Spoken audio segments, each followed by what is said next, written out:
How many kids do you have? Two, and then I'm pregnant with our third. So we have two girls and a boy. I'm not going to tell you how many kids I have. I don't talk. I don't talk about how many kids I have. I was some photos of my daughter Eileen were in the That's a hands pretty of name. the Romanian paparazzi, the Romanian news, and they were going to release this story that I had a daughter. So my brother was doing some message, his farewell message, and he said, you know what, fuck it, the Romanian news are going to release her face anyway. So I said, no, here are some better photos. Release them first, so their story doesn't mean anything.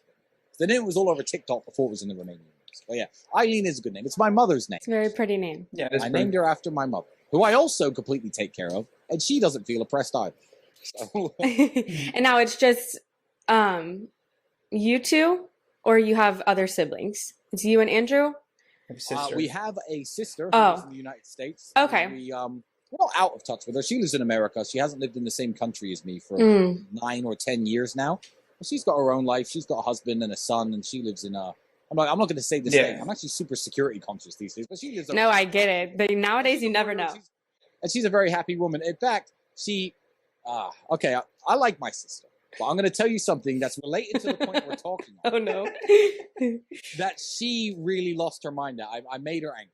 And Janine, if you're watching, I'm sorry for making you angry, but I still meant what I said. And I'm going to reiterate my point for the good people watching this podcast. So I said, Janine, you are going to have kids, right? She goes, yeah, I'm going to have 3, 4 kids. I said, okay, all things are equal. You and this man, this hypothetical male lawyer at the same firm as you, doing the same job as you, is equally as talented as you. 1 year, you're going to progress. Year 2, you're going to progress. Year 3, he's going to progress. Year 4, he's going to progress. And then year 5, you both progress. Year 6, you both progress. You get pregnant again. That's another year he overtakes you. Another year he overtakes you. So I use the line, you're becoming a crappier mother so you can also be a crappy lawyer. And she got so mad at me. I could see why. The fact is, it takes time to rear and raise children. It does. It just does. Those are years out of your life. And being a lawyer is one of those careers where you need to be putting the hours in. Yeah. And you need to be working as hard as your competitors to move up in the world. So I said, look, you're never going to be a great lawyer because you want to have a family. And if you're spending all your time away from your kids at your fucking law office, then you're not going to be a great mother. Why not just pick one and stick with it? Mm-hmm. She completely disagrees, and a lot of people watching this completely disagree. But, you go out there if you're a lawyer and you have 5 or 6 kids, good luck. And at the end of your career, let's see if you're, sitting on the Supreme Court. I don't know where lawyers end up. I don't know the American legal system. Normally it's like judge to Supreme Court. Yeah. Supreme Court. And it's just like, the reason men get there isn't about higher intellect. It isn't about, a better understanding of the law. It just takes time to have children. It's a real physical hardship on a woman's body and mind. And they can't concentrate on both at once. So I feel like women who chase careers and try to have a family are becoming mediocre versions of what they could be in their career to also be mediocre mothers when they could just be great mothers instead, which is a very controversial opinion.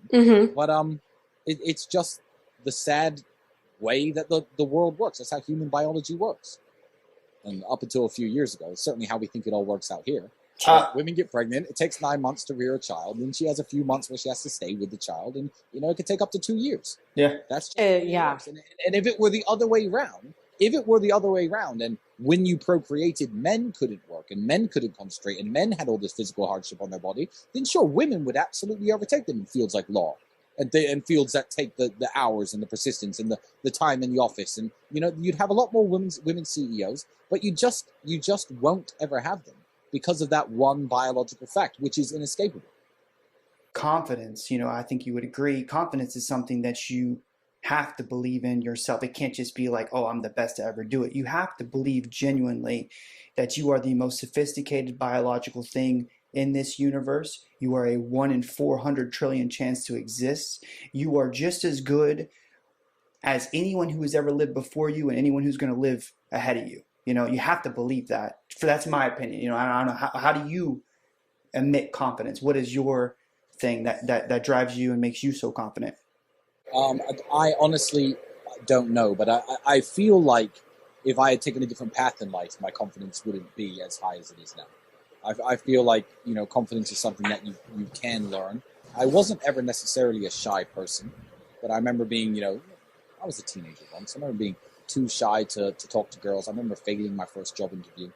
Some things that would never happen to me now. And I think it's just the accumulation of failures and missed chances and missed opportunities, and being man enough and being smart enough to say, you know what, I'm not going to let that happen to me anymore. Okay, I'm too scared to talk to that pretty girl over there at the bar. Last time I stood there and looked at her all night, I went home by myself. So let's not do that anymore. Lots of things. My kickboxing career, knowing how to fight, knowing how to handle myself. If I was in America, I would be strapped 24 hours a day because that country's crazy. I'd have a gun on my hip at all times.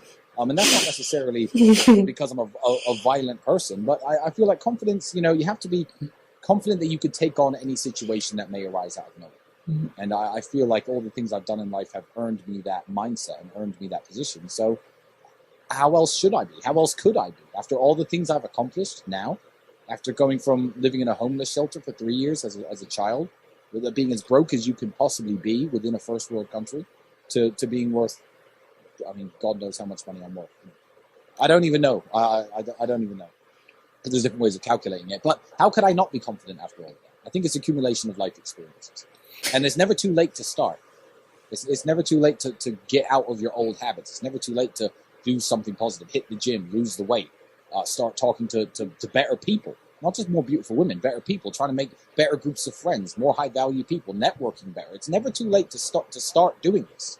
But a lot of people at certain ages, some people maybe as old, maybe as young as their mid-20s, some people certainly in their 40s and 50s think, you know what, I fucked it, I'm never going to be that guy. And they surrender themselves. But I don't think there's any reason for people not to be confident, because if anybody approaches me in the correct manner, I may well give them the time of day. So, well, you gave us the time of day. We had no business getting it, so thank you. I liked your videos. Thank you. So I only saw a few, but I thought, yeah.